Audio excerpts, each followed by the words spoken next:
concrete truck is up over there. We're dumping it into the skid steer bucket. Skid bucket is dumping it into 3 wheelbarrows. That's the way to do it if we got to do it. Where that's all going right now, these are all the concrete piers that are going to hold up our structure. So there's a pavilion and pergola going here. So we got like 10 plus yards of concrete that has to fill. I mean, that's probably 4 foot or so right there. So we're going to fill all these holes like they're doing right now.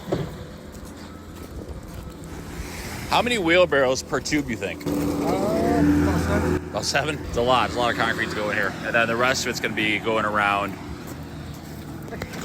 our pool.